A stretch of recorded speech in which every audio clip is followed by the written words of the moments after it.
Yeah, I finally installed a rear mirror with the camera. Now I can easily to see what behind me, and it's more safety when I driving. Good.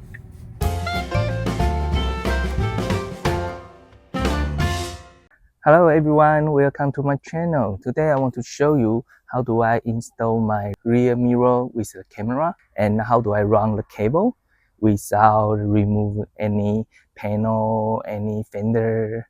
Just use the Tesla feature, the gap. This will be very easy because you don't need to remove anything. It just put the cable in the gap and run through from your windshield to the end of the okay, let's go to see how do I do that. Before I show you how to install it, let's review this mirror first. There are two major cables of this rear camera mirror or rear mirror with the camera. Okay, the first one is this one is a power cable. The second one is this one is for the rear camera cable. But you can see the other one here, a very ugly cable here. This rear camera with GPS, which means every video you are recording are including the GPS coordinator, so it's easy for you to know where is this video be taken. So currently you can see this rear view, and you can swipe to the front view. Is front view. And that is a mix. This is front view, this is rear view. You also can change the angle up or down. Another feature which is it integrates with the Apple CarPlay and Android Auto. So you can just change to the Apple CarPlay to your familiar apps or other apps you want to use from your phone, like WhatsApp or WeChat, ChargePoint, different kind of these apps. So this rear camera is all in one, including everything: front camera, dash cam, rear camera, and Apple CarPlay, Android Auto, and also including the GPS, all in one. And it's just $100. It's much cheaper than the other third-party company provide. Is about $300, $400. I think it's very valuable to buy this camera. How do I run the rear camera cable from here to the end of the truck bay tailgate? The first go inside this one, can just pull it out. You just remove this shell and just pull it out. Just pull. See, and you can see there's a cable here. This cable is a rear camera cable here, and this cable is the power cable. Okay, I show you the rear camera cable first. So you will go through here and use this gap. You put your cable in this gap and run to here. Right, from here just go out to the here, go out your cabin. Then where is the cable? You can just pull this ceiling things. Just pull it out.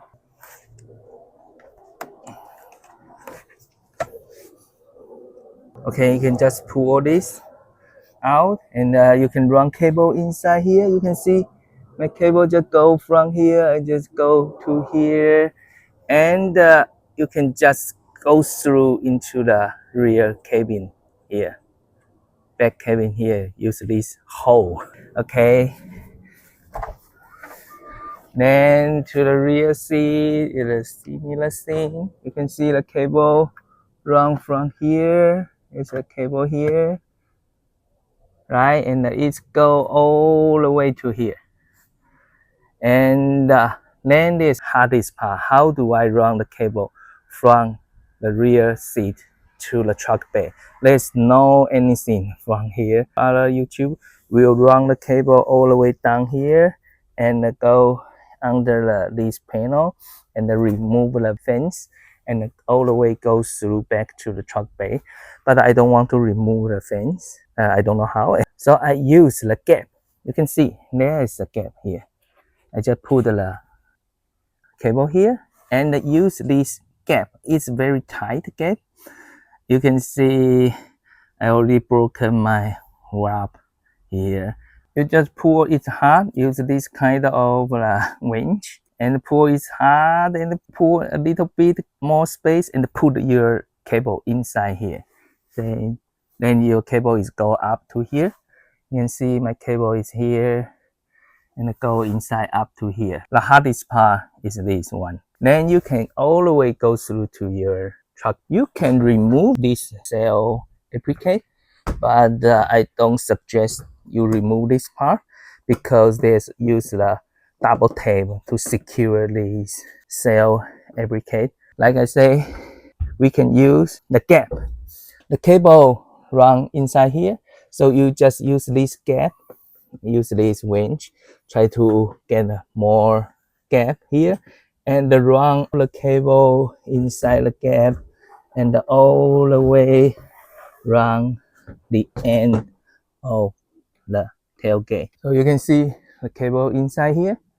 There's a cable in here. This gap is easy because then you go run under this tailgate, and you can see this is the cable. This is my cable.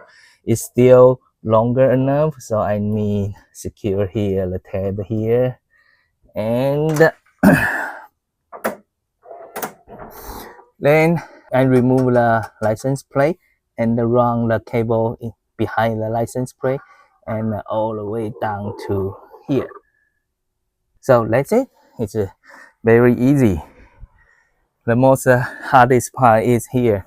After you go through this gap, then everything is easy. The most hardest part for rear camera cable is done. The second, where is the power? As you can see, I run the power cable which come with the camera, run from here all the way up to the here. You can see still some cable here. Use this gap and run to the here. Also go from the seal, side seal, go under the cabin, go under the mat, and to the because it's a 12V cigarette outlet. The Cybertruck don't have it, so I buy this cigarette outlet hub for my other gears here. Okay, the power cable is easy. And then you may ask, why not run the cable from this box? Which I did. You can see I have a cable here. And I even have inverters because the power from this box is 12V, but my camera is use USB, which is 5V. So I have this inverter step down from 12V to 5V to USB-C cable, as you can see. I used to use this power, but I found that there's some downside, which is this power is for this camera, and this camera will be activated very frequently. When someone approaching your car, the camera will be activated, and when this camera be activated, your car mirror will be activated too. And because this car mirror also comes with Apple CarPlay, and when Apple CarPlay be activated, your phone, if you are close enough, your phone also be connected to the Apple CarPlay, and then your phone will turn into the drive on mode. The drive on mode disable most of notifications except the phone or the text. So, which means I'm be annoying. Even I parking at my home, even I turn off the sentry mode at home, but this camera still be activated when someone approaching to your car, or I approach my car. I just go to my garage, but with my phone, and the phone as a phone key, and when you close to your car, it will be activated. So my phone always on the drive on mode. This is disable all notification. Is kind of a little bit annoying. So I change my way. I just use a regular power cable which come with the camera, and this power you can control from here. You can control from the outlet and mode.